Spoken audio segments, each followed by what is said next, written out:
আজকে আমি মানে ভেনে ভাতে খাবো।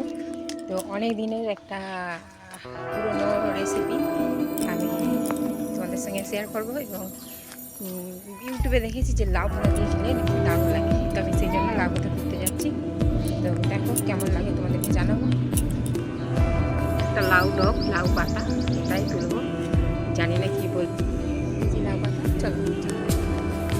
তারপর লাউ পাতাগুলো দেখো ধুয়ে এনেছি ভালো করে, মানে ধুয়ে নিচ্ছি একটা এই পাত্রে করে ভালো করে একটু করে ডাঁটাগুলো সিলগুলো ভালো করে ছিঁড়ে নিতে হবে। নিয়ে এতে তারপর ভাতে দিয়ে দিতে হবে। এখানে উনুন জ্বলছে। তারপর আমি একটা পেঁয়াজ নিয়ে নিয়েছিলাম, পেঁয়াজটা ছাড়াবো মানে ওই আলুর সঙ্গে মাখানোর জন্য। আর এখানে একটা ট্রিক দেখো, লঙ্কা তেল করছি, মানে এটা যাতে তাপ না লাগে, না পুড়ে না যায়, সেই জন্য এই ব্যবস্থাটা করেছি।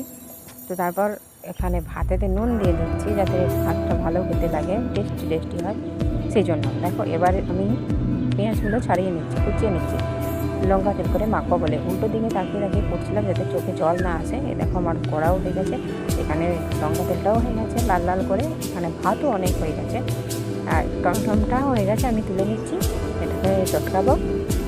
তো এই যে চটকে নিচ্ছি, এই দেখো ফিসিস করে বেরিয়ে গেল। তো এখানে তেল লঙ্কাটা দিয়ে মাখিয়ে নেবো বেশ।